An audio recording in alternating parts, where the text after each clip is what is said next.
자, 이제 우리 교재 앞쪽으로 가볼까요? 총칙으로 갑니다. 17페이지. 자, 이 총칙으로 들어가는데요. 일단은 총칙은 민법 총칙이듯이 우리도 총칙이 있습니다. 그래서 여기는 우리 법 그 세 개의 조문, 법의 제정 목적이 있어요. 그리고 용어의 정의가 있거든요. 중개대상물이 있습니다. 그래서 1조, 2조, 3조 이렇게 돼 있는데 일단은 출제 비중이 총칙은 일단 2개입니다. 그래서 용어의 정의와 중개사물에 대해서 매회 출제하신다 보면 되고요. 우리 31회 때는 용어의 정의를 쉬었고 중개사물은 여전히 출제를 했습니다. 그래서 이 2개가 일단 출제 파트예요. 그래서 이걸 감을 잡고요. 오늘 용어의 정의와 중개대상물 정확하게 이해를 해 두셔야 됩니다. 이 부분에서. 자, 그럼 법의 제정 목적인데 우리 법 제1조입니다. 조문 읽어드립니다. 거기 그 17페이지 공인중개사법의 제정 목적 법 제1조 이렇게 돼 있죠. 자, 읽어드리면 공인중개사의 업무에 관한 사항을 정하여 여기서 끊어보시고요. 그 전문성을 제고하고 여기서 끊어보시고 부동산 중개업을 건전하게 육성하여 여기서 끊으시고 국민경제 이바지함을 목적으로 한다. 자, 이게 우리 법의 제정 목적이에요. 우린 추접스럽게도 이런 것도 출제하는데 20회, 21회 때 이제 출제한 바가 있었고요. 10년 동안 지금 현재 출제 안 하고 있거든요. 근데 가볍게 암기를 해두시는데 문장이 지금 몇 개예요? 4개가 아니고 문장은 하나입니다. 하나고 기억을 하기 쉽기 위해서 우리가 4가닥으로 나눴어요. 그래서 우리 법의 제정 목적은 공인중개사의 업무 등에 관한 사항을 정합니다. 그 전문성을 제고한대요. 그래서 전문성을 제고한다는 말은 전문성을 높인다는 얘기죠. 그리고 부동산 중개업을 건전하게 육성하는 겁니다. 부동산 중개업이에요. 중개업의 동그라미. 요거만 주의하면 돼요. 그래서 주의할 점이 우리 법의 제정 목적은 부동산업을 육성함의 목적이 있다. 틀렸어요. 부동산업이 아니고 부동산 중개업이에요. 부동산업은 대단히 포괄적 개념이죠. 부동산업에는 중개업도 있고 개발업도 있고 분양대행도 있고 컨설팅도 있고 등등등이 있는데 뭐만 육성한다고요?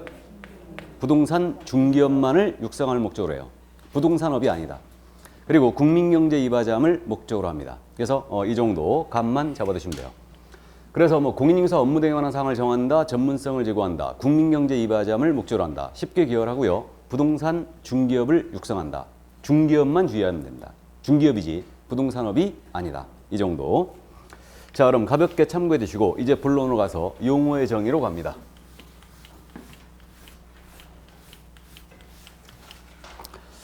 앞으로 이 용어들이 나오면 이렇게 쓰겠다라는 의미예요. 그래서 우리 법 제2조에 용어의 정의 6가지를 내려놨죠. 6가지를. 그래서 6가지 용어의 정의가 내려져 있는데 모두 고스란히 암기를 다 해주셔야 됩니다. 이거는. 자, 그래서 지금 용어의 정의 법 제2조 제1호가 있습니다. 17페이지 법 제2조 용어의 정의 1호 찾았습니까? 자, 이 부분이에요. 읽어드립니다. 중개라 함은 제3조의 규정에 의한 중개대상물에 대하여 여기서 끊으시고요. 거래 당사자 간에 여기서 끊으시고 매매기관 임대차 그 밖의 권리의 득실을 횡하는 행위를 여기서 끊으시고 알선하는 것을 말한다. 이게 중개의 정의예요. 이게. 그래서 우리 공인중개사법은 중개에 관한 사항을 정한 법입니다. 이 때문에 중개의 정의, 중개업에 대한 정의 굉장히 중요하고 그 개념을 이해하고 있어야 돼요. 그럼 한 장을 싹 넘기시면 중개가 지금 세부적으로 설명이 돼 있거든요. 엄청 설명이 많이 돼 있는데 자, 그럼 칠판을 보시면요. 지금 중개의 정의를 암기를 하기 위해서 끊어봤어요. 그래서 우리 중개라 함은 법 제3조에서 정한 중개대상물이에요. 그래서 우리 법 제3조에서 정해놨기 때문에 이걸 줄여서 법정 중개대상물 이렇게 불러요. 그래서 법정 중개대상물에 대하여 거래 당사자 간, 사고자 하는 자, 팔고자 하는 자, 세를 놓고자 하는 자, 세를 얻고자 하는 자 사이에 매매기관 임대차, 그 밖의 권리의 득실을 횡하는 행위를 알선하는 것 이렇게 정의했어요. 그래서 4가닥으로 일단 나눈 겁니다. 그러면 법정 중개 대상물이 있어요. 이건 오늘 공부합니다. 그래서 우리 법 3조에서 중개사물을 정해놨는데 그 3조에서 정해놓은 중개사물이 5가지가 있습니다. 현재 토지가 있고 건축물이 있고요. 임목이라는 게 있어요. 공장재단이라는 것도 있고요. 광업재단이라는 것도 있습니다. 그래서 이 5가지 물건에 대하여 거래 당사자 간, 사고자 하는 자, 팔고자 하는 자, 세를 놓고자 하는 자, 얻고자 하는 자 사이에 매매기관 임대차, 그 밖의 권리의 득실 변경에 관한 행위, 이것을 알선한대요. 그럼 알선은 거래가 성립되도록 주선하는 일체의 행위를 얘기합니다. 근데 이거를 다른 말로 쉽게 바꾸면 소개라는 말로 바꿀 수 있어요. 소개. 또 매개를 해준다. 또는 주선을 해준다. 다 같은 표현이에요. 그래서 우리 중개라는 것은 이 5가지 물건에 대한 당사자 간의 거래를 소개하는 거예요. 이게 중개다. 이게. 그러면 이걸 고스란히 암기해야 되니까 그림으로 잠깐 보면요. 이 토지를 갑이 갖고 계세요. 이것을 을과 거래하십니다. 이 거래를 A가 소개하고 있어요. 이게 중개의 기본 그림인데 앞으로 이 그림을 엄청 자주 보실 겁니다. 그럼 갑과 을 사이에 토지에 대하여 사고 파는 계약을 합니다. 이 계약의 이름이 뭐예요? 매매계약. 갑이 갖고 있는 토지를 을한테 세를 놓습니다. 이때 체결되는 계약은 임대차 계약이에요. 그리고 갑이 갖고 있는 토지를 을이 갖고 있는 토지와 맞바꾸는 계약을 합니다. 이거는 교환 계약이죠. 이러한 계약 외에도 이 토지에 성립할 수 있는 권리들이 있어요. 이 권리는 이제 여러분들이 민법 시간에 공부하시는데 토지에 대하여 저당권 설정 계약이 있을 수 있겠죠. 또 전세권 설정 계약도 있을 수 있고 지역권 설정 계약 같은 거 있어요. 그래서 이런 각종 토지에 성립할 수 있는 권리, 이런 권리의 득실 변경에 관한 행위들, 이런 행위들이 있을 수가 있는데 이것을 소개하는 게 모두 중개예요. 그럼 용어의 정의로 연결시키면 토지는 중개 대상물이죠. 갑과 을은 거래의 당사자예요. 그리고 매매교환 임대차는 바로 이 부분이에요. 그리고 이걸 소개한대요. 알선한다. 이겁니다. 그러면 중개라 함은 법정 중개 대상물에 대하여 거래 당사자 간의 매매교환 임대차, 그 밖의 권리득실 행위를 알선하는 것. 이게 중개예요. 그래서 법정 중개 대상물에 대한 당사자 간의 거래를 알선하는 거다. 이게 바로 중개입니다. 그러면 알선은 제3자적 입장에서 당사자의 거래를 도와주는 거죠. 이게 중개예요. 그리고 우리가 지금 실생활에서 소개할 수 있는 물건은 엄청나게 많습니다. 뭐 토지도 있고 건물도 있고 세탁기도 있고 냉장고도 있고 자동차도 있고 뭐 선박도 있고 여러 가지 물건들이 굉장히 많은데 우리가 소위 중개라고 정의하는 것은 이 5가지에 대한 거래를 소개해야지만 중개가 되는 거예요. 다시 우리가 소위 중개라는 것은 이 5가지를 소개해야지만 중개가 되는 겁니다. 그러면 5가지가 아닌 것을 소개한다. 중개? 아닙니다. 그럼 5가지가 아닌 것, 중개대상물이 아닌 것을 소개하는 것은 우리 공인중개사법이 규율하겠습니까? 안 하겠습니까? 규율하지 않죠. 그래서 우리는 이 5가지에 대한 거래를 소개하는 행위를 규율을 하고 있는 법이에요. 이거를. 그래서 그 점을 이해하시고. 자, 그럼 용어의 정의니까 이거는 고스란히 이렇게 이제 나중에 암기를 하시게 될 거고요. 여기서 그럼 중개를 한마디로 표현하면 어떻게 되느냐? 한마디로 표현하면. 결국은 중개라는 것은 한마디로 표현하면 중개대상물이에요. 법정 중개대상물에 대한 알선이에요. 이게 중개예요. 법정 중개대상물에 대한 알선의 의의가 바로 중개다. 이겁니다. 그러면 중개대상물이 아닌 것을 거래 소개합니다. 중개 아니라고 했죠. 그러면 세탁기 매매를 소개했어요. 중개다 아니다? 아니고요. 또 이제 우리 권리금 잠깐 생각해보고 갈까요? 권리금? 우리가 실생활에서 권리금이라는 말을 많이 들어봤는데 상가 거래할 때 권리금이 지금 서로 거래되고 있죠. 그럼 권리금이라는 것은 집기 비품에 대한 보상, 영업권 보상, 영업상호 노하우 이런 거에 대한 보상에 성격을 띠고 있어요. 그러면 권리금이라는 것은 집기 비품, 이건 동산이죠. 그러니까 여기에 들어가 있지 않아요. 이 5가지 안 들어갑니다. 그러면 권리금에 대한 거래를 소개합니다. 중개? 아니에요. 그럼 권리금은 중개상물이 아니란 얘기죠. 그래서 중개대상물에 대한 거래를 소개해야 됩니다. 또 자동차 여기 5가지 안 들어가 있죠. 그럼 자동차 거래 소개합니다. 역시 중개? 아닙니다. 중개사물이 아니니까. 그리고 이게 알선은 소개라고 그랬어요. 소개라고 했기 때문에 소개라는 것은 제3자적 입장에서 당사자의 거래를 도와주는 행위여야 돼요. 그러면 소개가 아닌 행위도 중개가 아닙니다. 그러면 대표적으로 우리가 컨설팅이라는 걸 엄청 많이 들어봤어요. 이 컨설팅이라는 것은 대표적인 예가 이런 거 아니겠습니까? 이 토지를 갑이 갖고 있어요. 이 토지를 갑이 팔고자 합니다. 근데 수익을 극대화하고 싶어요. 지나다 보니까 컨설팅이라고 써있는 간판이 있더라고요. 그래서 이 사무소에 들어갑니다. 들어가고 이 컨설팅 업자한테 조언을 구하는 거죠. 내가 이 토지를 팔려고 하는데 어떻게 팔아야지 가장 수익을 극대화시키겠는가. 조언을 좀 해달래요. 해서 컨설팅 업자가 이게 덩치가 너무 크다. 면적이 너무 크니까 이거를 분할을 해라. 200평, 300평으로 쪼개가지고 하나하나 팔아치워라. 그러면 수익이 가장 극대화될 것이다. 라고 조언을 해줍니다. 그럼 이것은 컨설팅이라는 행위는 제3자적 입장에서 당사자의 거래를 도와주는 행위가 아니란 얘기죠. 그러면 컨설팅은 알선이 아니므로 이건 중개에 해당한다 안 한다? 해당하지 않아요. 그럼 우리 법이 이거 컨설팅을 규율할 일이 없어요. 이렇게 됩니다. 또 분양대행 생각해 볼까요? 분양대행. 이 분양대행은 예를 들어서 대표적인 게 이거 아니겠습니까? 이게 상가 건물인데 상가 건물을 을이 신축했어요. 이걸 분양을 본인이 직접 할 수도 있죠, 을이. 근데 전문 분양만 하러 다니는 사람들이 있더라고요. 전문적으로. 이걸 실무에서 뭐라 하냐면 조직이라 불러요. 참고해 두세요. 전문 분양 대행업자들이 있어요. 이들을 조직이라 불러요. 실무에서. 조직. 상가 분양 안 되잖아요. 그럼 조직 투입하면요. 한 달 만에 다 끝내버립니다. 조직 투입하면. 일단. 그래서 우리 그 행님들만 조직이 아니고 여기도 조직이에요. 같이 다니는 사람들이 있어요.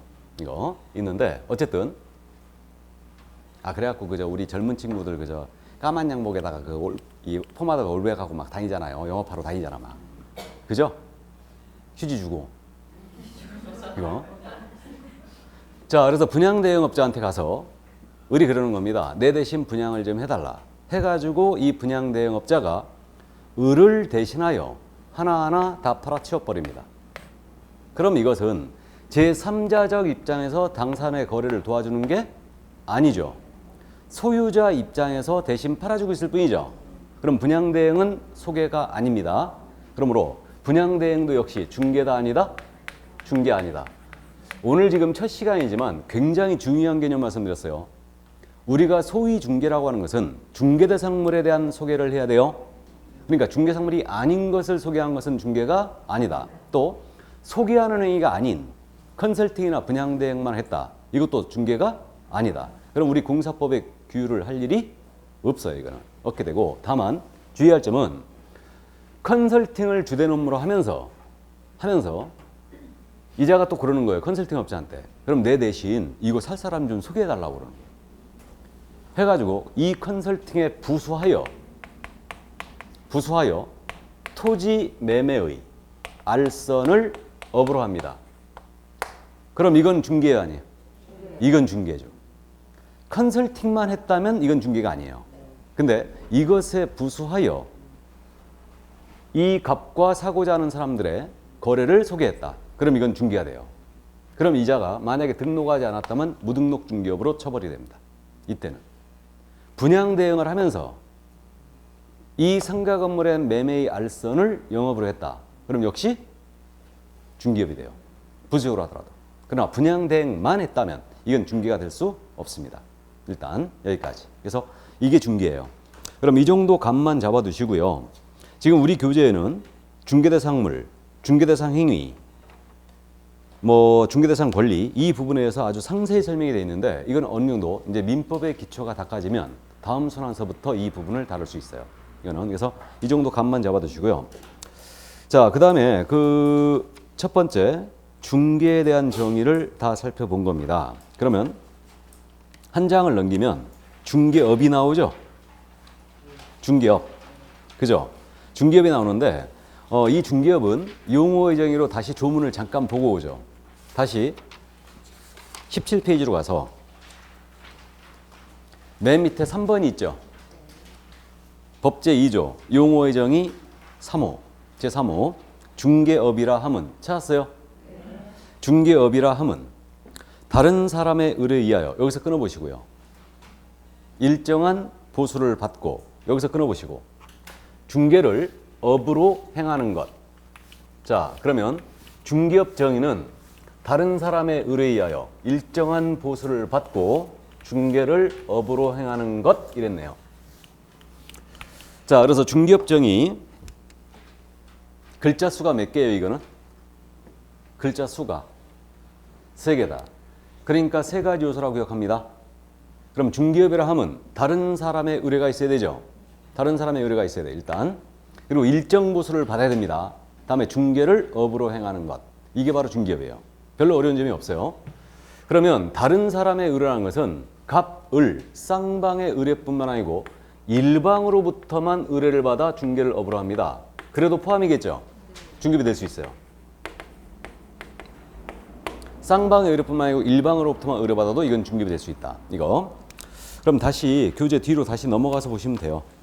20페이지로. 그냥 펴놓고만 들으시면 됩니다. 일방의 의뢰만 받아도 이건 중개업이 될 수가 있고요. 보수는 반드시 있어야지만 중개업이 될 수 있어요. 그래서 보수를 받고 해야 되는데 보수를 받지 아니한 무료 중개행위 있죠. 그럼 무료로 중개를 업으로 합니다. 무료로 중개를 계속했다. 그럼 이것은 중개업은 될 수 있다 없다? 없어요. 절대 중개업은 될 수가 없습니다. 무료로 하는 행위는. 이거를 자, 여기서 참고 미리 한번 판례가 실려 있으니까 제가 이거 소개만 하고 가는데 이런 판례들은 이제 나중에 뭐 다음 순환 때 1월 정도 됐을 때 본격적으로 이제 연습을 하고 가는데 갑을 간의 거래요. 갑을 간의 거래를 A라는 자가 소개합니다. A라는 자가 소개하는데 이게 무등록 중개업과 연결이 되어 있는 건데 사실은 갑으로부터 3천만 원 받기로 약속을 했어요. 실사건이 이랬어요. 을로부터도 3천만 원 받기로 약속을 했습니다. 이 거래를 성사시켜주면 이거를 약속까지 했던 거예요. 2단계에서 걸렸어요. 2단계에서. 이게 그래서 이자가 등록을 하지 아니한 자였어요. 아직 등록제가 말씀 안 드렸는데 다음 주 공부해요. 등록을 하지 아니했는데 이게 약속 요구까지만 한 거예요. 3천만 원 받기로 약속했고 여기서도 3천만 원 약속했고 그럼 이거 산수갑상 가더라도 무조건 해야 되죠. 소개해야 됩니다. 이거. 맞죠? 그래서 어쨌든 여기까지 하다가 아주 운이 없게 걸린 겁니다. 해갖고 이게 무등록 중개업에 달았고 기소가 된 사건이었어요. 검사로부터. 이게 이 소송이 대법원까지 갔는데 대법원에서 뭐라고 판단했냐. 야, 중개업이라는 것은 보수를 받아야 되는 거 아니냐. 약속까지만 했으니까 아직 안 받았죠. 그럼 중개업 자체가 아니다. 그러니까 무등록 중개업으로 처벌할 수 없다라고 한 사건이에요. 그러면 무료로 하는 행위는 절대 중개업이 아니에요. 그러면 약속 요구까지만 했다. 보수를 받기로. 그러면 이건 처벌할 수 있다 없다? 없다. 중개업 자체가 아니란 얘기예요. 이렇게 됩니다. 그러나 이제 주의해야 할 점은 나중에 이런 내용은 또 공부하는데 우리가 중개업을 하면서 무료로 중개해 주는 거 있죠? 무료로 중개하더라도 중개사 상물 정보에 대해서 정확하게 브리핑 해야 될까 안 해야 될까? 정확하게 해야 돼요. 그래서 우리는 무료로 하더라도 중개업은 아니지만 손님한테 정확하게 브리핑 나가야 됩니다. 그리고 손해 입히면 손해배상 책임도 있어요. 그래서 무료 중개행에도 공인중개사법은 그대로 적용이 됩니다. 그대로 참고해 두시고 자, 그 다음에 중개를 업으로 하는 것이래요. 업으로. 그럼 업이 뭐냐? 이게 문제인데 이 업이라는 것은 우리 판례에 따르게 되면 일단 한 번 정도 한 것은 업이 되지 않아요. 계속 반복성을 떼야 돼요. 계속 반복적으로 해야 돼요. 여러 번 해야 한다는 얘기죠. 그리고 그 상대방이 불특정 다수에 됩니다. 불특정 다수에 되고 영리성도 있어야 돼요. 영업으로 해야 됩니다. 물론 보수를 받게 되면은 영리성은 추정이 돼요. 그래서 업이라는 것은 계속 반복성이 있고요. 불특정 다수 상대가 되며 영리성이 있어야 될 것이다. 이렇게 지금 해석하고 있어요. 그러면 우연한 기회에 한 번 정도, 거래를 소개했어요. 그리고 보수를 받았습니다. 이건 중개업이 될 수 있다, 없다? 절대 될 수 없다. 중개업이 될 수 없죠. 이거는. 자, 그래서 이 정도 이제 값만 잡고 갑니다. 그래서 중개업 정의는 세 글자니까 세 가지 요소. 다른 사람 을의 일정 보수를 받고 중개를 업으로 행하는 것이다. 이렇게 이제 기억을 하는데 문제는 뭐냐 하면요. 중개업에 해당하느냐 안 하느냐가 중요해요. 왜 그러냐 하면 중개업에 해당하느냐 여부가 왜 중요하냐면 우리가 다음 주에 공부하는데 우리 법 제9조 1항이거든요. 공인중개사법 제9조 1항에 따르면 중개업을 영위하고자 하는 자는 이 법에 따른 중개사무소의 개설 등록을 해야 한다 그랬어요. 이게 우리 법 9조 1항 조문이에요. 그러면 중개업을 영위하고자 하는 자는 이 법에 따른 중개사무소의 개설 등록을 해야 한다 그랬으니까 그럼 이걸 해석하면 중개업을 할 때는 등록을 요구하니 등록하지 아니한 자는 중개업을 해서는 안 된다는 얘기죠. 처벌하겠다는 의지가 담겨 있는 거예요. 그래서 이 등록은 영업허가를 얘기합니다. 우리가 식당을 하더라도 식품위생법에 영업신고나 영업등록 해줘야 되죠. 영업허가를 받아야 됩니다. 그렇듯이 우리도 중개사무소를 여는 거, 그래서 구청에 가서 허가를 등록을 하는 거, 이게 바로 영업허가예요. 그래서 우리는 등록하지 아니하고 중개업을 했잖아요. 그럼 우리 법상 최고의 처벌이 나가요. 이때는 3년 이하의 적 또는 3천만 원 이하의 벌금에 처합니다. 그래서 등록하지 아니한 자는 중개업을 해서는 안 됩니다. 그리고 중개업을 하고자 할 때는 등록을 해야 됩니다. 그리고 중개나 중개업에 대한 대가 있죠. 중개나 중개업에 대한 대가, 이게 다름 아닌 여러분들이 중개 수수료가 불렀죠. 이제는 우리가 공인중개사 자격시험을 공부하고 있으니까 수수료가 뭡니까? 수수료가 이거 우리 보수죠. 진작에 용어를 바꿨어야 되죠. 중개 보수예요. 그러면 중개나 중개업에 대한 대가가 바로 중개 보수예요. 그럼 상식적으로 여러분들이 우리 중개 보수편을 아직 공부 안 했지만 상식적으로 알고 있어요. 우리 중개 보수는 우리 공인중개사법에서 엄격히 규제하고 있다는 거 알고 있죠. 그래서 우리는 보수를 한 푼이라도 정해지는 한도보다 더 받았잖아요. 그러면 잘못하면 감옥 갈 수 있어요. 이거. 그러니까 전문 직업인의 보수 중에 우리처럼 규제를 심하게 하는 것은 우리밖에 없어요. 변호사, 법무사, 세무사, 회계사 정해진 보수를 더 받았다 하여 감옥까지 갈 수 있느냐? 없어요. 그거는. 없는데 우리는 잘못하면 감옥도 갈 수 있어요. 그래서 중개 보수 규정이 엄격히 우리는 적용되고 있습니다. 그럼 거꾸로 해서 가면 중개나 중개업이 아니라면은 중개 보수 규정의 적용이 없다는 얘기죠. 없다는 얘기고 보수 초과에 걸릴 일도 없다는 얘기예요. 그러나 중개업에 해당됐을 때는 중개 보수 규정의 적용이 된다는 얘기죠. 해서 중개업이 되느냐 안 되느냐가 중요해요. 그러면 중개업이 되느냐 여부는 어떻게 판단하셔야 되냐면 이 중개를 우리가 중개의 정의를 방금 전에 공부했는데 중개를 계속 반복성을 띠면서 보수를 받고 했잖아요. 그럼 이게 이꼬르 중개업이에요. 그럼 처음서부터 중개에 해당돼야지만 중개업이 될 여지가 있는 거고 처음서부터 중개에 해당이 안 된다면 중개업이 될 여지도 없어요. 없습니다. 그럼 우리가 중개를 한마디로 어떻게 이해하자고 그러냐면 이거는 중개대상물에 대한 알선이라고 그랬죠? 물알선. 이게 중개예요. 그럼 중개사물이 아닙니다. 중개사물이 아닌 권리금의 거래를 계속 반복적으로 소개하면서 보수받고 다녔어요, 이거. 그럼 이건 중개 아니었죠? 그럼 이건 중개업이 될 여지도 없는 거죠. 또 자동차는 중개사물이 아니잖아요? 그럼 이것의 거래를 계속 반복적으로 보수받고 소개하고 다녔어요. 역시 중개업이 될 여지가 없는 거예요. 이게. 그리고 소개하는 행위가 아닌 것도 중개 아니라고 그랬어요. 그러면 컨설팅이나 분양 대행이에요. 컨설팅이나 분양 대행은 중개가 아니었잖아요. 소개가 아니니까. 그럼 이것을 계속 반복적으로 보수받고 하고 다녔습니다. 역시 중개업이 될 수가 없어요. 그러면 이 컨설팅이라든가 권리금 거래 소개 이거는 등록하지 아니었다 해서 무등록 중개업으로 처벌할 일이 없는 것이고, 나아가서 권리금 거래 소개라든가 컨설팅 분양 대행은 중개가 아니니까 중개 보수 규정이 적용이 돼야 안 돼요? 안 되는 겁니다. 그럼 저들 보수는 어떻게 해야 돼요? 알아서 받으라는 얘기죠. 알아서. 그죠? 그 얘기입니다, 이게. 그래서 결국은 그 굉장히 중요한 개념을 공부한 거예요, 지금. 그래서 컨설팅이나 분양 대행은 중개가 아니니 중개 보수 규정의 적용도 없고, 보수를 아무리 많이 받아도 보수 초과에 걸릴 일이 없다는 얘기예요. 그리고 컨설팅만 한다. 권리금 거래 소개만 한다. 그러면 등록을 요구하지 않습니다. 이해하셨죠? 자, 그래서 여기까지. 이게 바로 이제 중개업이었습니다. 그래서 중개업에 대한 개념을 확실히 이해를 하고 하셔야 됩니다. 확실히. 자, 그래서 중개업 정의를 이제 다 봤고요. 그러면 이제 21페이지에 4번에 개업공사가 나오죠. 개업공인사부터 먼저 보겠습니다. 개업공인사. 거기 정의 그랬는데 개업공사.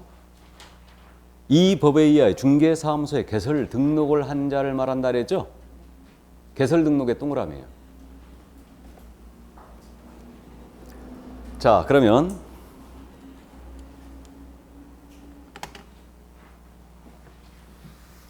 개업공인중개사는 개설 등록만 기억하자는 뜻입니다. 이 법에 의하여 중개사무소에 개설 등록을 한 자. 등록은 영업허가를 받는 거라고 그랬죠? 그래서 중개사무소를 연 거예요. 이게 개업공사입니다. 그럼 이 법이란 말은 공인중개사법을 얘기하죠. 공인중개사법에 의하여 중개사무소에 개설 등록을 한 자를 말합니다. 그래서 개업공사는 개설 등록에서 끝나야 돼요. 더 이상 말이 나가면 안 됩니다. 예를 들어 우리가 다음 순환서부터 이런 것들을 이제 조금씩 연습을 하는데, 개업공인중개사라 함은 이 법에 의하여 중개사무소에 개설 등록을 한 공인중개사를 말한다 그러면 X예요. 개설 등록에서 끝나야 돼요. 개설 등록을 한 자가 바로 개업공사다. 이해는 여러분들이 개업을 한 공인중개사다라고 이해도 되죠? 근데 우리는 이제 시험에 대비하니까 그렇게 하면 절대 안 됩니다. 개설 등록을 한 자라고 꼭 기억해야 돼요. 등록을 한 자가 누구라고? 개업공사. 그래서 개업공사를 지금 글자 수가 길죠? 그러니까 앞으로 줄여서 개공이라고 부르겠습니다. 개공. 개업공사가 개공이에요. 등록을 한 자가 바로 개공이다. 이거. 그러면 지금 우리 개업공사의 종별을 종류거든요, 이거. 약간 말이 품위가 있게 종별로 해놨죠. 그래서 개공의 종별은 세 가지가 있어요. 세 가지가. 법인인 개업공사가 있어요. 법인인 개업공사는 누구냐면 말 그대로요. 법인으로서 중개사무소에 개설 등록을 한 자예요. 그래서 OT를 들으신 분은 우리 전국적으로 지금 11만 개의 개업공사 중에 전국적으로 지금 중개사무소가 11만 개가 있다 했는데 11만 개 중에 법인인 개공이 몇 개밖에 없다고요? 1,500개밖에 없다고 했어요. 그래서 법인인 개업공사, 법인으로서 개설 등록 한 자입니다. 그러면 동그라미 2번에 공인중개사인 개업공사가 있는데, 공인중개사인 개업공사는 말 그대로 공인중개사로서 개설 등록을 한 자죠. 여러분들이 자격을 취득한 다음에 중개사무소에 개설 등록을 했잖아요. 그럼 여러분들이 다름 아닌 공인중개사인 개업공사예요. 이거. 그러니까 개업공사란 말을 개업을 한 공인중개사라고 생각하면은 말이 안 되죠, 잘. 그러니까 그렇게 하면 안 되고 개설 등록을 한 자로 이해해야 돼요. 그래서 공인중개사로서 중개사무소에 개설 등록을 한 자, 이 자가 공인중개사인 개업공사예요. 이해되십니까? 공인중개사란 말이 많이 나와서 헷갈려 죽겠죠, 지금. 그러니까 개업공인중개사란 말은 개설 등록을 한 자라고 이해를 하셔야 된다니까요. 그래서 여러분들이 자격을 취득한 다음에 중개사무소에 등록을 했다. 그러면 다름 아닌 여러분들이 공인중개사인 개업공인중개사예요. 이게. 그러니까 보세요. 개설 등록을 한 공인중개사 이래버리면 이게 틀렸다는 게, 개업공사의 종별이 세 가지가 있는 거예요, 지금. 법인인 개공이 있고 공인중개사인 개공이 있고 중개인이 계시는데, 개설 등록을 한 공인중개사를 말한다 그러면 이자백기 정의를 안 하는 거예요. 법인하고 중개인을 포함 못 시켰죠? 그러니까 이 정의는 틀린 겁니다. 그래서 개설 등록에서 끝나야 된다는 얘기예요. 예. 자, 그러면 요 두 명은 이제 이해를 했어요. 전국적으로 지금 공인중개사 개공이 약 10만 5천 명 정도가 있습니다. 그러면 중개인이란 분, 중개인이 계시는데 이분은 제가 강학상 쓸 때 표현이거든요. 이거 강학상이란 말이 무슨 말인지 아시죠? 강의할 때만 쓰는 표현이란 얘기예요. 그래서 예전에 중개인이라고 표현을 했었죠. 중개업법 시절에. 그래서 그 용어를 그대로 쓰는데 현재 우리 공인중개사법에는 법 제7638호 부칙 제6조 제2항에 의한 개업공인중개사 이렇게 돼 있어요. 길지 않아요? 그래서 국법시대에 쓰던 용어인 중개인이라는 용어를 그대로 씁니다. 그럼 이분들이 누구냐면 OT 할 때 잠깐 제가 말씀드렸는데 예전에 그 자격증이 없이 중개사무소 여신 분들이라고 그랬죠? 이분들의 기득권을 지금도 유지시켜주고 있고 전국적으로 약 3천 명 정도가 있다고 했는데 이분들이 다라만이 중개인이에요. 그래서 이분들의 지금 공인중개사법상 정식 명칭은 이겁니다. 법 제7638호 부칙 제6조 제2항에 따른 개업공사. 그러니까 시험에서는 중개인 물론 잘 묻지 않습니다. 중개인은 전국적으로 3천 명밖에 없는데 중개인 물어서 뭐하게? 우리가 중개인 꼭 알아야 됩니까? 근데 시험인지라 일단은 알고는 가는데 잘 묻진 않아요. 그래서 이 중개인에 대해서는 이렇게 표현이 되었다는 거. 그러니까 이게 길기 때문에 모의고사에서 교수님들이 문제를 낼 때 이렇게 정식 표현하는 게 맞거든요. 이게 맞는데 그냥 줄여가지고 쓰기 싫으니까 부칙상의 개업공사 이런 말 이렇게 표현해요. 그럼 부칙상의 개업공사가 누구라고? 중개인. 근데 저는 이제 중개인이라는 표현을 그대로 씁니다. 그렇게 이제 쓴다는 거 이해해 두시고. 자, 그럼 이 중개인 출신 성분을 정확하게 말씀드리죠. 정확하게 말씀드리는데 이제 정확하게 이해를 할 때가 됐어요. 중개인은 출신 성분이 두 가지가 있어요. 두 가지가 있는데 그 우리 해방 후에 1961년도였죠. 1961년도에 소개영업법이 있었어요.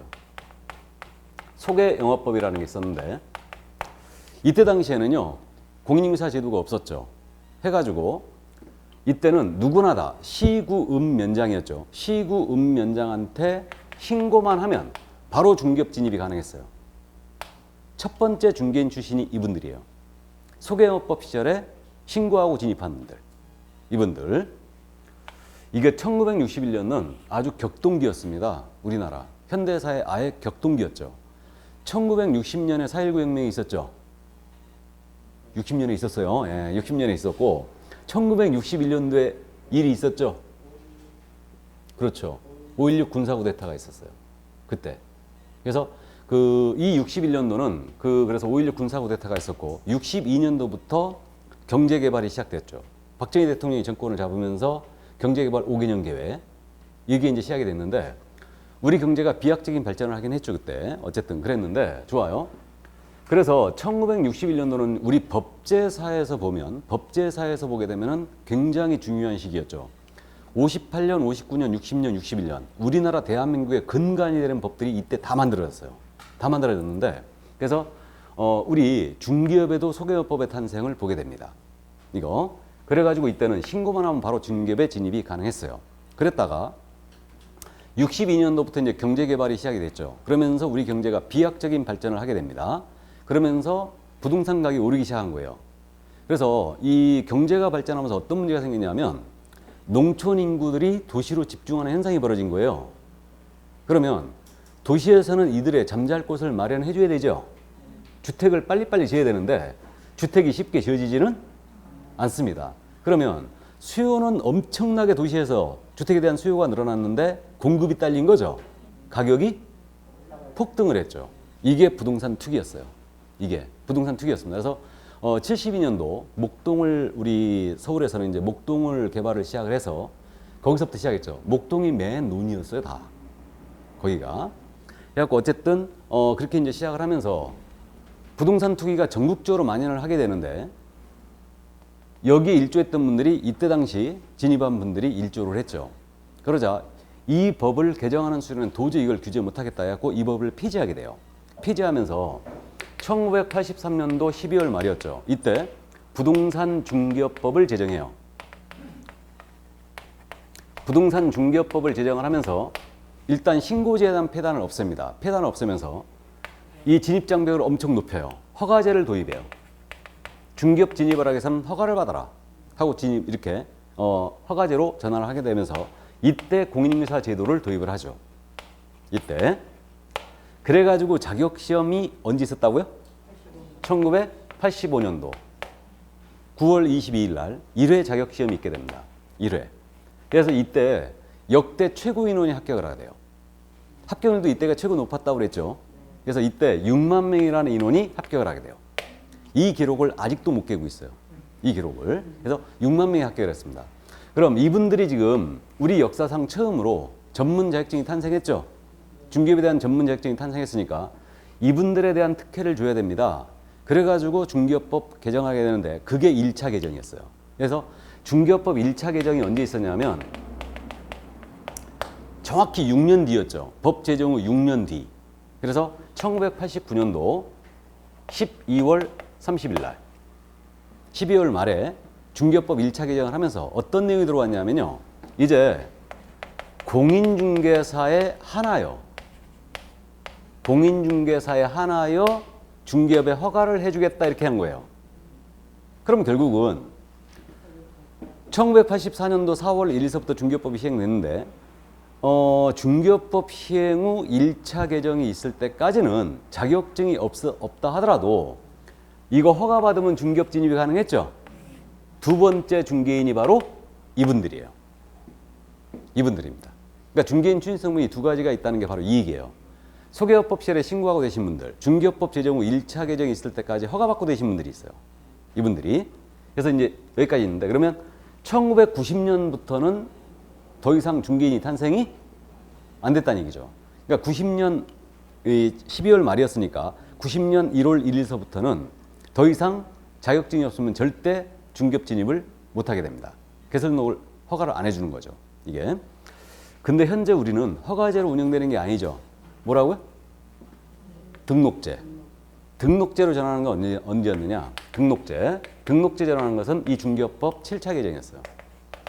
7차 개정이 언제 있었냐면 1999년도. 이때 있었죠. 1999년도 기억나세요? 그렇죠. 굉장히 어려운 시기였어요. 그러니까 그 1997년도 12월 달에 IMF가 터졌고요. 우리 경제가 다운힐로에 있었죠. 그러니까 경제가 다운힐로에 있으면서 정부가 우리 경제에 대한 규제를 쫙 풀었어요. 쫙 풀면서 아주 높은 진입 장벽이었던 이 허가제를 등록제로 전환시키죠. 그래가지고 지금까지 유지가 되고 있는 거예요. 지금까지. 그래서 지금은 중개업 진입을 하기 위해서는 등록을 해야 됩니다. 근데 현재 중개인들 신고증이나 허가증 받은 분들이죠. 근데 전부 다 등록증으로 교환해 줬죠. 다 바꿔줬어요. 그래서 이분들은 실질적으로 등록이 간주된 분들이에요. 등록이 간주된 거예요. 이분들은. 그래서 현재 전국적으로 약 3,000명 정도가 지금도 존재합니다. 그래서 90년 이후에는 더 이상 탄생이 안 됐기 때문에 결국은 이분들은 연세가 많을 걸로 추정이 되고 있고 실제 현업에 종사하는 분들도 계시지만 거의 대다수는 종사하고 있지 않고 유지만 하고 있는 거예요. 그냥 유지만 하고 있는 겁니다. 그래서 이분들이 바로 중개인이다. 됐죠? 그럼 중개인이 누군지 이제 상세히 우리가 알아봤고 중개업에 대한 역사 이런 것들은 시험에 안 내지만 일단 기본적으로 참고해 두시기 바라고요. 우리 교재에도 중개업 역사가 마지막에 있어요. 실려 있습니다. 중개업 역사가. 자, 그러면 이 정도 참고를 해 두시기 바랍니다. 그러면 결국 개업공사의 종별은 세 가지가 있는 거죠. 법인인 개업공사가 있고 공인인계사인 개업공사가 있고 중개인이 계시죠. 그래서 대비를 하면 이 둘 공인인계사인 개업공사나 중개인은 개인이죠. 개인. 그래서 이 두 분은 법인과 대비했을 때 개인인 개업공인인계사 이렇게도 불러요. 이렇게 부르고요. 그리고 이제 법인인 개공이 있는 거죠. 그래서 개인인 개공, 법인인 개공 이렇게 지금 나뉘고 있고 크게 나누면 그리고 이 법인인 개공, 법인인 개업공사 있잖아요. 이 자에 대해서는 지금 우리 교재에 이 부분이 상세히 설명이 되어 있는데 거기 그저 21페이지 맨 밑에 다른 법률에 따라 중개업을 할 수 있는 법이라고 있죠. 그죠? 그러면 여기서 미리 여기서 한 번만 짚고 갑니다. 미리 한 번 짚고 가는데 다음 주에 이 부분은 정확하게 제가 다시 설명할 거예요. 법인인 개업공사는 종류가 다시 두 가지가 있어요. 하나는 순수 중개법인이 있어요.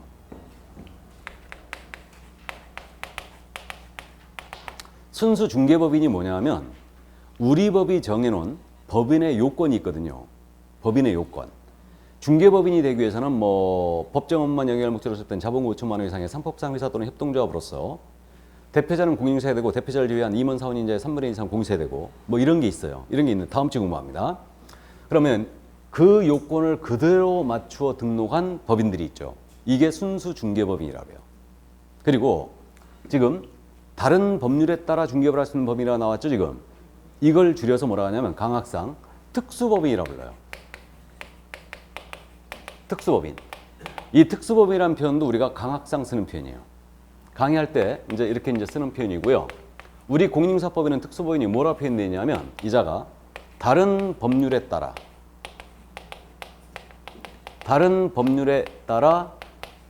중개업을 할 수 있는 법인. 공사법이 아닌 다른 법에서 중개업이 허용된 법인들이에요.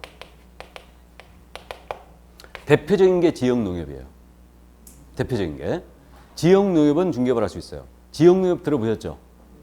지역농협이 뭐냐면 우리 시골에 가면 단위농협 있죠? 그게 지역농협이에요. 그게 지역농협인데 지역농협은 농민들을 위한 단체죠? 그러다 보니까 농민들을 위한 단체고 농민들에 대해서 대출도 해주고요. 이런 일을 많이 하고 있어요. 뭐 종자 개량이라든가 이런 일들을 많이 하고 있는데 이 지역농협이 자신의 고유 업무를 수행을 하다 보니까 중개업이 필요했어요. 중개업이. 그럼 예를 들어서 이겁니다. 지역농협하고 내가 농업인인데 아주 친한데 이제는 나이를 먹어서 더 이상 농사를 못 짓겠다. 그러니 내 농지를 팔려고 한다. 혹시 거래하는 손님 중에 살 사람이 있으면 소개를 해달라 그래요. 해서 지역농협한테 필요에 의해서 고유 업무를 수행하다 보니까 중개업이 필요하게 된 거예요. 그리고 중개업을 허용을 하게 됩니다. 하게 되는데 이게 공인중개사법에서 직접 허용한 게 아니고 얘네 설립근거법이 있죠. 설립근거법이 농업협동조합법이 있죠. 농업협동조합법에서 지역농협한테 직접 부동산 중개업을 허용을 하게 됐어요. 직접. 이걸 우리는 뭐라 표현한다고 해죠? 다른 법률에 의하여 중개업을 할 수 있는 법인. 이렇게 표현하고 이게 길기 때문에 줄여서 우리는 강학상 특수법인이라 표현하는 겁니다. 특수법인. 그래서 법인인 계공은 두 가지가 있어요. 순수 중개법인이 있고 특수법인인데 일반적으로 법인인 계공 그러면 이자를 얘기합니다. 순수 중개법인을 얘기해요. 특수법인에 대해서 표현할 때는 반드시 다른 법률에 따라 중개업을 할 수 있는 법인 이렇게 표현해요. 일단 그래서 낯설지만은 이해를 해두시고요. 이런 특수법인의 종류는 정확하게 네 가지가 있어요. 네 가지가. 지역농협이 있고요. 한국자산관리공사도 있고 그 다음에 산림조합도 있고요. 그 다음에 산업단지 관리기관인데 이러한 내용은 다음 주에 한번 언급을 하겠습니다. 일단. 그래서 이렇게 나눠진다는 거 이해만 해두세요. 자, 그래서 이게 개공이었다. 그럼 명심할 게 개업공인중개사는 개설 등록을 한 자를 얘기합니다. 더 이상 말이 나가면 안 돼요. 그래서 개설 등록을 한 자가 바로 개업공사다. 자, 그러면 개업공사에 대한 용어의 정의를 봤고요. 그러면 21쪽에 3번 이제 공인중개사를 보겠습니다. 공인중개사 3번 찾았어요? 자, 그럼 공인중개사라 하면 정의 부분이 정의. 공인중개사법에 의한 공인중개사 자격을 취득한 자를 말한다 그랬죠? 자격을 취득의 동그라미예요. 자격을 취득 동그라미입니다. 그러면 공인중개사는 뭐만 기억하시자고요? 자격 취득. 그 개업공사는 개설 등록만 기억하듯이 공인중개사는 자격 취득만 기억합니다. 그러면 이 법에 의한 공인중개사 자격을 취득한 자를 얘기하는데 공인중개사법에 의한 자격 취득자죠? 이거고. 그럼 외국에도 공인중개사가 있겠네요. 그죠? 그럼 외국에서 공인중개사 라이선스를 취득한 자예요? 공인중개사다 아니다? 아니죠. 외국에서 공인중개사 자격을 취득한 자는 공인중개사가 아닙니다. 우리 법에 따라 자격을 취득한 자가 공인중개사예요. 그래서 공인중개사는 자격 취득만 기억하고 여기서 끝나야 됩니다. 더 이상 말이 나가면 안 돼요. 이것도. 그러면 공인중개사의 종류는 역시 세 가지가 있습니다. 공인중개사도 세 가지가 있는데 하나는 일반 공인중개사가 있죠. 이 자는 누구냐면 자격을 취득한 다음에 중개업에 종사하고 있지 아니한 공인중개사. 이른바 서랍 속, 장롱 속 공인중개사. 혹자는 이 자를 거실벽의 공인중개사라고도 합니다. 우리 집안에는 대대손은 국가고시에 단 한 번도 합격 못했다. 내가 열심히 공부를 하여 자격을 취득했으니 길이길이 후손에 빚내야 되죠. 금태액자 둘러가지고 거실벽에 걸어놓은 공인중개사. 이 자가 바로 일반 공인중개사예요. 일반 공인중개사입니다. 그래서 중개업에 종사하고 있지 아니한 공인중개사예요. 그다음에 동그라미 2번이죠. 공인중개사인 개업공사인 공인중개사가 있죠. 그러면 개설 등록을 한 공인중개사를 얘기하죠. 근데 우리 개업공사의 종별에 공인중개사인 개업공인중개사가 있었죠. 그럼 공인중개사인 개업공사와 개업공인중개사인 공인중개사는 같은 말이다, 틀린 말이다? 공인중개사인 개공하고 개공인 공인중개사 같은 말에 틀린 말이에요. 제가 같은 말하고 입꼬를 쳐놨잖아요. 이렇게. 여러분들이 자격을 취득한 다음에 개설 등록을 하시면 개업 공인중개사 입장에서 보면 공인중개사인 개공이라고 그랬죠. 공인중개사 입장에서 보면 개공인 공인중개사죠. 되치나 매치나 같은 말이에요. 같은 말입니다. 자, 그래서 개설 등록을 한 공인중개사가 있어요. 이게 개업공사인 공인중개사고 마지막으로 소속 공인중개사가 있습니다. 그럼 소속 공사는 어디에 소속이 돼 있다는 얘기죠? 이건 고용이 됐다는 뜻이에요. 고용된 공인중개사를 얘기합니다. 근데 이자에 대한 정의는 별도로 있어요. 뒤로 갑니다. 23페이지. 그럼 23페이지에 소속공사 정의 나와 있죠? 자, 읽어드리면 개업 공인중개사에 소속된, 여기서 끊어보세요. 공인중개사, 개업공사인 법인의 사원 또는 임원으로서 공인중개사인자를 포함한다. 로서, 여기서 끊어보시고 중개 업무를 수행하거나, 여기서 끊어보시고 개업공사의 중개 업무를 보조하는 자를 말한다. 자, 우리 소속공사 용어의 정의 길기 때문에 나눠봤어요.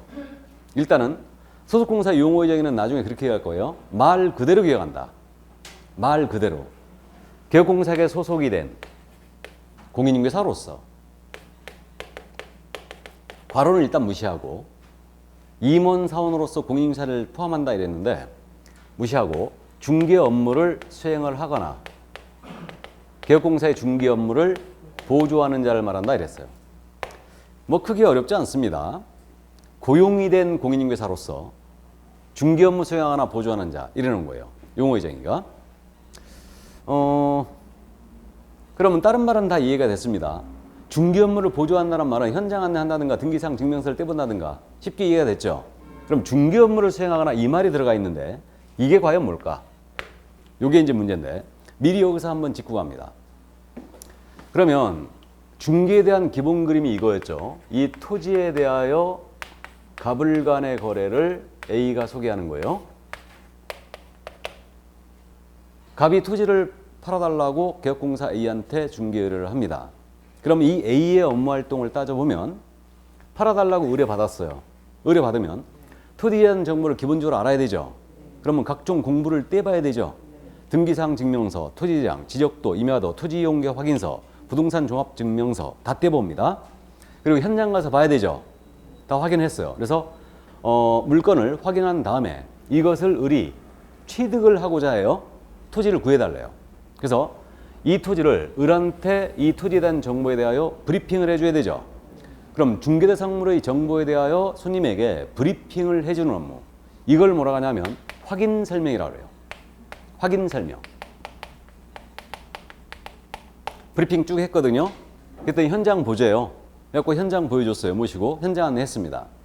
그리고 보고 나서 이제 마음에 들어 합니다. 진입률도 잘 돼 있고 뭐 토지가 이제 정사각형으로 아주 좋더라 이거예요. 해가지고 계약을 하자고 합니다. 그러면 우리 개공은 전문가로서 계약서를 써줘야 되죠. 그럼 계약서를 작성하는 업무가 있죠. 그리고 계약서를 쓸 때는 우리 개업공사는 자신이 설명했던 내용이 있죠. 이걸 문서로 작성하여 교부를 해야 돼요. 이 문서를 뭐라고 하냐면 확인 설명서라고 해요. 그러니까 자기가 설명했던 내용, 책임 소재를 분명히 하기 위해서 확인 설명서를 작성, 교부해 줘야 돼요. 그럼 이걸 작성하는 업무가 있죠. 그리고 이제 중도금, 잔금 치고 등기 서류 교부함으로써 중개가 완결이 됐습니다. 그럼 생각을 해보면 이 개업공사의 여러 가지 업무 활동 중에 이 세 가지 업무, 물건 정보에 대해 브리핑을 해주고 확인 설명서를 써주고 거래계약서를 작성 교부해 줍니다. 이 세 가지 업무는 핵심적인 중개 활동임을 알 수 있죠. 그래서 이게 바로 핵심적인 중개 활동 세 가지인데 이 핵심적인 중개 활동 세 가지를 우리 뭐라고 해석하고 있냐? 이게 다름 아닌 중개 업무다. 이게. 우리 법 취지는 어떻게 돼 있냐면 우리 법 취지는 이 세 가지는 핵심적인 중개 활동이니까 중개사무소에 개설 등록을 한 개업공인중개사께서 직접 수행해라 하고 의무로 부여했어요. 이건 개업공사의 의무예요. 브리핑할 의무, 계약서 쓸 의무, 설명서 작성 교부해 줄 의무가 개공의 의무입니다. 근데 의무로 부여했는데 우리 개공과 이 소속공인중개사는 줄여서 우리가 소공이라고 많이 부르거든요. 소속 또는 소공 이렇게 부르는데 실무에서도 그러면 이 소공과 개공의 차이는 직원이냐 대표냐의 차이죠. 지금 이 차이밖에 없는데 자격증 있는 건 똑같죠. 그래서 이자에게 이 업무를 허용한 거예요. 이거를. 그래서 원래 의무는 이자가 개공이 부담한다는 걸 주의해야 돼요. 소공은 이걸 할 수 있다. 중개 업무를 수행할 수 있다는 얘기예요. 이해되시죠? 이게 왜 용어의 정의에서 이 말이 들어왔냐면요. 연역의 기인이에요. 연역. 그러니까 원래 소공이 이거 못했거든요.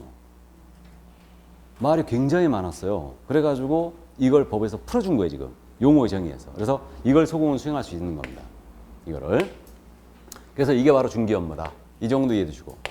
그 다음에 업무를 당연히 보조할 수도 있습니다. 단순 업무 보조를 할 수도 있죠. 그래서 소속공사 용어의 정의는 개업공사에 소속된 공인중개사로서 중개 업무를 수행하거나 개업공사의 중개 업무를 보조하는 자 이렇게 얘기하고 괄호 속에 개업공사인 법인에 임원 또는 사원으로서 공인중개사인자를 포함한다 그랬죠. 이건 다음 주에 다시 언급을 하는데 이 소공의 종류에는 임원인 소공이 있어요. 임원 중에 자격증 있는 자가 있거든요. 이들이 이제 소공으로 분류되는데 임원 사원을 포함합니다. 그건 다음 주에 등록을 하면서 정확히 다시 또 말씀드리겠습니다. 자, 그럼 중개사무소 이렇게 자격증이 있는 분이 근무하는가 반면에 자격증이 없는 분도 근무하고 있죠. 자격증이 없는 분, 그분을 우리는 중개보조원이라고 불러요. 자, 그래서 중개보조원 한 장을 싹 넘긴 분이 있을 겁니다. 24페이지. 제가 읽어드리죠. 중개보조원이라 하면 공인중개사가 아닌 자로서 여기서 끊으시고 그러나 개업공사에 소속되어 여기서 끊으시고 중개대상물에 대한 현장 안내 및 일반 서무 등 개업공사의 중개 업무와 관련된 단순한 업무를 보조하는 자를 말한다. 단순한 업무를 보조의 밑줄이에요. 자, 그럼 우리 중개보조원 용어의 정의거든요. 중개보조원의 용어의 정의인데 핵심 포인트가 공인중개사가 아닌 자예요. 이걸 명심해야 되고 그러나 개업공사에 소속이 되어 중개대상물에 대한 현장 안내 및 일반 서무 등 개업공사의 중개 업무와 관련된 단순 업무 보조란 말이 꼭 나와야 됩니다. 그러면 중개보조원이란 말은 중개보조원에 해당하는 분은 용어의 정의를 봤을 때 중개 업무라는 걸 수행할 수 있어요, 없어요? 없죠? 그러니까 결국은 중개보조원은 단순 업무만 보조할 수 있으니까 결국은 중개 업무를 수행할 수는 없다. 근데 여러분들이 실무상 중개사무소에 한 번쯤은 다 다녀오셨거든요. 명함을 받아봤는데 중개보조원이라고 찍힌 명함 받아본 적 있어요, 없어요? 없어요. 그죠? 보조원이란 말이 어감이 안 좋잖아요. 이거. 그러니까 실무상 전혀 쓰지 않는 말이에요. 사무원도 있고 사무장도 있고 그런 말도 있는데 왜 하필 보조원을 해놨는지 난 당최 이해할 수가 없는데 그래서 보존이라고 안 찍혀있고 명함에 뭐라고 돼 있습니까? 그렇죠. 실장, 하다못해 부장, 하다못해 과장, 이사 이렇게 돼 있어요. 이분들이 바로 중개보존들이죠. 물론 소속에 해당하는 중개보존 그 실장님이 있어요. 있는데 어쨌든 실무적으로는 이제 대부분의 실장님들은 보조원에 해당하는 분들이 많죠. 우리 보조원에 해당하는 실장님한테 보조원님 이렇게 부르면 승질냅니다. 실장님 그래야 돼요. 그러면 우리 실장님, 보조원에 해당하는 실장님은 중개 업무를 수행할 수 없네요. 근데 우리 보조원 실장님이 확인 설명해야 안 해요? 하죠. 계약서 출력도 하죠. 확인 설명도 작성하고 있죠. 그럼 이게 업무의 한계에 관한 문제죠. 업무의 한계에 관한 문제인데 그 요즘은 업무를 컴퓨터로 다 하고 있기 때문에 여기서 이제 컴퓨터 못 쓰시는 분은 미리미리 차츰차츰 공부해 두셔야 됩니다. 엑셀하고 아리아 한글 정도는 무조건 다룰 줄 알아야 돼요. 그 손님이 들어왔을 때 우리 보조원에 해당하는 실장님이 대강의 브리핑을 하죠. 물건 정보에 대해 브리핑을 해요. 현장 안에 다 하죠. 그리고 계약을 시작하면 이제 계약 작성을 컴퓨터로 하기 때문에 설명서라든가 보조원에 해당하는 실장님이 모두 작성을 해요. 그 출력을 쫙 하죠. 출력을 하고 우리 개업공사가 계약 단계에서 도장을 찍기 전에 브리핑 다시 해요. 다. 브리핑 다시 합니다. 다시 하고 정확하게 계약 내용, 확인 설명서의 내용 모두 브리핑 다시 해요. 그리고 본인이 직접 잡히라고 도장 찍어요. 이러면 보조 업무로 봐야 돼. 이러면. 그런데 실장님이 계속적으로 계약 출력해갖고 개업공사란에다가 직접 개공에 대신 자필을 하고 도장을 찍잖아요. 이러면 이때는 뭐로 간다? 대여로 가요. 대여로 갑니다. 그러니까 보조원에 해당하는 분은 절대 요즘 자필 안 합니다. 이건 자필해버리면요. 바로 똑 떨어지는 이건 대여예요. 개공란에다가 보조원이 자필해버리면. 도장을 해서 개공이 다 직접 찍어요. 그래서 그 저희 송도에서는 항상 일을 그렇게 합니다. 그러니까 개공이 다시 브리핑 다시 나가죠. 다시 나가고 확실히 설명해주고 도장을 다시 찍어요. 그렇게 하고 있습니다. 이거를 그래서 어쨌든 보조원 단순 업무만 보조할 수 있고요. 중개 업무를 수행할 수는 없어요. 그럼 중개 보조원은 확인 설명할 수 있다. OX. 중개 보조원은 확인 설명할 수 있다. OX. X.